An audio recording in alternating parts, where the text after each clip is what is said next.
So let's get into my favorite sport and talk about my favorite team for a little bit. And then we'll also talk about other teams and all that, et cetera, et cetera.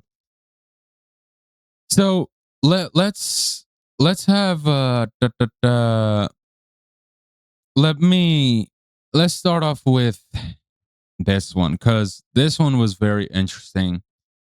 So we're gonna talk about Eric Chavez and former Mets hitting coach, you guys, and I want to talk about what he discussed. He basically, I'm gonna put it like this: he basically broke down the tea of what's going on in the front office and backstage, just to word it like that, which is the locker room, the clubhouse, etc. So let's break it down, and then I'm gonna give you guys my thoughts. So, um, the former New York Mets hitting coach, Eric Chavez, just dropped an absolute nuclear bomb on the organization. He released an emergency episode of his EC3 podcast and then went on a massive media tour, including a heavy critical appearance on foul territory to completely pull back the curtain on the disaster happening in Queens. If you are looking for a pure un or drama to break down, this is Chavez, especially blah blah blah blah blah blah. So, I'm gonna give you guys some points of what he spoke about on the podcast. Also give you guys some quotes. So, let's start off with the situation between Juan Soto and Francisco Lindor in the clubhouse. So, Chavez dropped a massive story about how superstar Juan Soto has handled his first few months with the Mets. According to Chavez, Soto would routinely avoid the dugout entirely during the games, instead of retreating to the clubhouse to sit on the couch near the hitting coaches. Chavez didn't hold back, calling out a complete lack of leadership and accountability from the top down for letting it happen. He also confirmed rumors of a growing tense fracture in the clubhouse between Soto and franchise cornerstone Lindor over how the team is being run. That was one thing. Another thing he spoke about was defending Carlos Mendoza and crushing David Stearns. Chavez is furious about Carlos Mendoza being fired, calling him a scapegoat. His main thing is that managers and coaches are consistently taking the fall for the front office highly questionable roster construction. Chavez blasted Stearns, heavily reliant on analytics at the expense of experienced baseball people. He openly questioned Stearns' qualifications and argued that the front office has built a flawed roster. Expected a manager to spin gold out of it, and then axed Mendoza when the analytics failed to transition to wins. The front office lack accountability is another point he touched on. Chavez painted a picture of a deeply dysfunctional Mets organization where the coaching staff is completely aligned from decision making. He threw a surprising amount of support behind former GM Billy Epler while criticizing the current environment under Stearns and owner Steve Cohen, claiming that there is zero alignment between the people data crunching in the front office and the guys actually managing the locker room. Chavez even went as far as to say that given the current state of the roster and internal dysfunction, the Mets need to wave the white flag and become hard sellers at the up-and-coming trade deadline. So, some quotes he said from his appearance on the foul territory, David Stearns situation. He said he heavily questioned whether Stearns actually deserved the power and money Steve Cohen handed him to run the organization, pointing out the lack of tangible success. Here's some quotes he said about David Stearns. David got a huge contract. Great. Awesome. And it's like, well, hold on a second. What has he accomplished to deserve that contract other than we heard that the guy is really smart? ? But what have you accomplished in this game ? David got tabbed pretty early and is extremely smart, but there has just been a whole stack of moves that have gone wrong. On the overuse of analytics, Chavez went on a rant about the front office are ignoring baseball antics to strictly follow data crunchers and how coaches are getting fired when the data doesn't translate to the field. I'm over analytics. Not saying we need to get rid of it, but we need to put it in its place. How many how many good baseball people are going to continue losing their jobs while we're kind of waiting for you to deliver what everybody else said you could deliver? Question mark. His quotes on in his defense of Carlos Mendoza. Carlos was kind of odd man out of this time. The odd man out this time. Pretty predictable that this was eventually going to happen. Dot dot dot. Carlos is a good baseball man. I hate to see it happen. If you make a substitute changes, you don't make a household changes. I think that's really backfired. This is just me in defense of Carlos. What a good baseball person he was. I enjoyed my time working with him, and I knew he's going to land on his feet again in a big league job. Juan Soto situation. If you address the best player on the team, nobody else has an excuse to do anything else. When clarifying his talk. So essentially, one of the main points that caught people's attention on that podcast with Eric was when he spoke about how Juan Soto, the first couple months when he was with the Mets, every time throughout between innings or after he'd hit something like that, when the Mets were in the dugout, instead of being with his teammates, he would go sit with the assistant GM and near the batting cage, some shit like that. So let me think, how am I gonna address this? Because let me start off with Eric, because obviously Steve Cohen had some comments and all that. We'll go after that. So let's start off with Juan Soto. Obviously, also one thing that he mentioned was that when it was brought up to David Stearns, how that's not a good look, for a leader, and it's not a good look for the young players coming up. The response he got from David Stearns was, "Well, they're not Juan Soto." So let me start off with that. Listen, if you're a superstar in this league, if you're great, if you bring money, if you generate revenue, some things are going to get pushed under the rug. We're just going to keep it real, keep it straight up. It's like that in any kind of job, any kind of business job where it's sales involved and all that, etc. If you bring in money, if you bring in the top people money, they don't give a damn what you do. As long as it continues, they don't care. Let's just keep it real. That's how it is. Now, obviously, I'm going to start off with this. Obviously, that's not acceptable. It don't matter. Oh, that he's Juan Soto and all that, etc. Okay, that doesn't matter. He's supposed to be a leader. You can't just do that. Where you go in the first couple months and you're just, instead of being with your teammates trying to build that chemistry, you're in the dugout doing some shenanigans. That's not acceptable.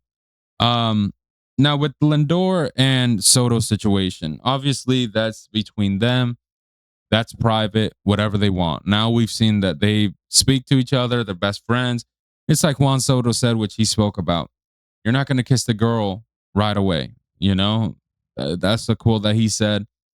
It is what it is. That's their business. If they didn't want to be best friends off the jump, it is what it is. Now, where I 100% agree with Eric Chavez was on the situation with David Stearns. And when I listened to this podcast, and you're basically, as a fan, getting information or you're getting information on how things are going backstage, because obviously they're backstage. So us as a fan, we're not going to know. We're only going to know what the reporters say, and we're only going to know what happens on the field or on TV. So when I listen to that, here's what it sounds like. It sounds like everything is a mess and nothing is organized. That's what I'm getting from it. It sounds like we have a guy who has now such a big ego because of the amount of money that has been invested into him, that has been put into his pockets, that being David Stearns, where he don't give a shit what you tell him. He's going to be one of those people that he's going to just tell you, get the fuck out, and that's it. And that's how it comes off. That's what it feels like is going on backstage. I think what's going on is that everything's being run loose. And the only person that has a say is David Stearns. And it's like, it's exactly what Eric said. You constructed this roster. You're the one that let Pete Alonso walk. You're the one that gave Shamania a long contract. You're the one that had traded for Freddie Peralta, who has a 4 ERA. You let go of Jeremy Hefner. You let go of Anthony. You decided to sign Jorge Polanco, who's been hurt. You traded Acuna for Luis Robert Jr. My point, all these moves that were done was from David Stearns. So it's like he says, he expected Carlos Mendoza to turn stone into gold when it's like what you gave him was trash and you didn't give him any tools to do it. So it sounds like we're relying a lot on analytics instead of trying to also, which honestly, let's be real, a lot of the league now, like the Yankees, Dodgers, I don't know about the Phillies, but a lot of them rely on analytics. But also sometimes you got to be real. You got to keep it straight up. If you know, let's say, for example, if you know Lindor bats really well against Renato Lopez, who he plays today against the Braves, you're going to put him in there. If you know that, you're going to put him in there. But if analytics say, oh, he's 0 for 20, they're not going to go with it. That's how it's basically being ran. But it sounds like it's a shit show. It sounds like nothing is organized. There's no leadership. There's nobody there that you can look up to that is going to help you get better, who you can follow and, work on. And it's just one of those things of like, you hear it time and time and time. The Mets clubhouse is a dysfunction in the back. You've heard players just don't. It feels like it's a dysfunction. It feels like there's no organization. There's nothing organized from top to bottom. I feel like you got a guy that has a big ego now who is just gonna do whatever the fuck he wants because he got the king of the castle, and it's like he don't care at all, which is David Stearns. And I think it's one of those things of, sadly you can't do nothing about it. But honestly, this team is a shit show overall. I'm very upset with how things have been running. This pitching staff is an embarrassment.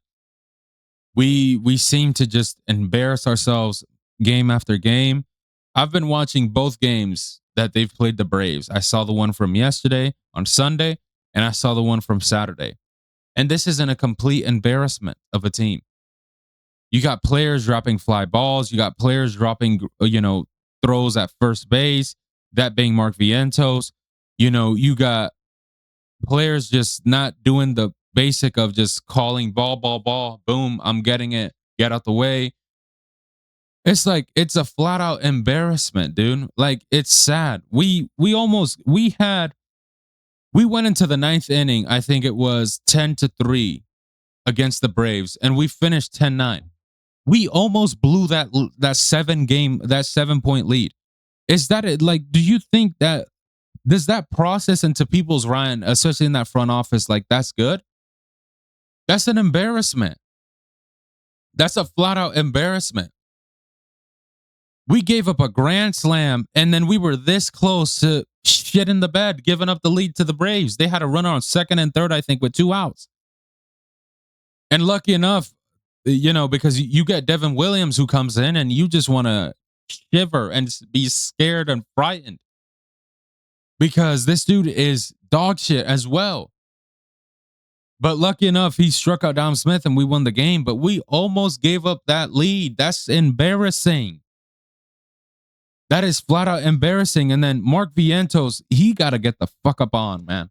I got to be honest. And I'm going to say it just like that. He got to go. This dude is fucking dog shit, dude. He can't, I don't know. Why do we keep putting him out at first base? He sucks. Defensively, this dude's an embarrassment, dude. There was like 2 or 3 plays thrown at him to first from a pickoff, and he missed it. It was sent all the way almost to right field in the corner. What the fuck is that? You throw the ball to him. Sometimes he drops it right in front of him. What the hell are you doing, bro? You're in the major leagues, dude. You cannot be making mistakes like that. That's very crucial. His ass gotta go. Like, his ass gotta be at the top of the trading block. Because this is an embarrassment, dude. It's like, oh my Jesus, dude, this team is an embarrassment. And then you hear stuff like this from a guy who was backstage, and you like, it's like one of those things of like you connect the dots together and now everything makes sense. This team is a shit show right now. David Stearns has a freaking ego, and he's gonna do whatever the hell he wants, and he don't give a damn what people say. That's exactly what it is. And it's either you do it by his way or he's gonna let your ass go and he don't give a shit. That's what it is. That's exactly how this team is running right now. That's why it's going down a hole where the Marlins and the Nationals are doing better than us. And we're doing bad like the freaking Red Sox. And we have a $300 million payroll and we're doing as bad as the Red Sox to the Reds. Like, what the hell is this, bro? So then we got Steve Cohen, who goes on a podcast with Joe Sherman and John Heyman addressing the question, where he basically goes in and he's defending David Stearns and dismissing Chavez, basically. So, let's break that down. So, Cohen drew a firm line in the sand regarding David Stearns' job, despite the brutal 36-50 start and firing Carlos. Cohen completely dismissed the idea of shaking up the front office, stating that David is reflective and adaptable. We'll figure out the changes needed to be made, but it won't be David. So he's essentially saying that David won't be gone. He also pushed back on the criticism that Chavez gave Stearns, saying that Stearns didn't earn his contract. Reminding listeners about the Mets' deep playoff run 2 years ago in 2024. Says that Chavez comments about the organization heavily reliance on analytics and lack of leadership. Cohen reportedly offered a quick dismissive no comment when asked directly by reporters through sports media personality.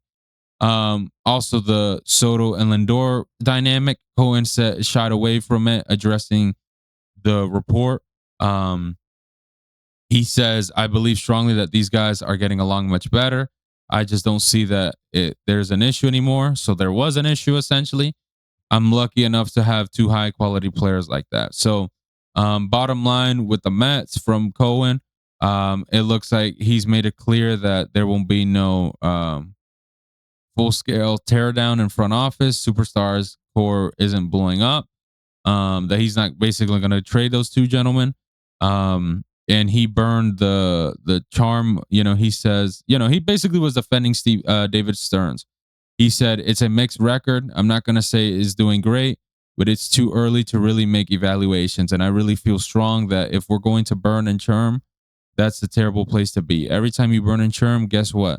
The next time nobody wants to come. It's going to put their career in your hands if you're going to be short-term orientated. So, his thoughts on David Stearns, he said the same nonsense. Roster construction, Steve. So Cohen basically went on this podcast and defended David Stearns. Obviously, it's one of those things of like, obviously, because guess what? If I go on this podcast and I go off on David Stearns, I'm gonna look like an idiot.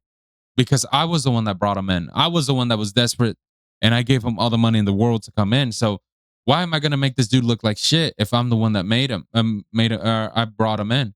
Because if I make him look like shit, then I look like shit because I was the one that did it. I'm responsible for this. So obviously he was going to do that.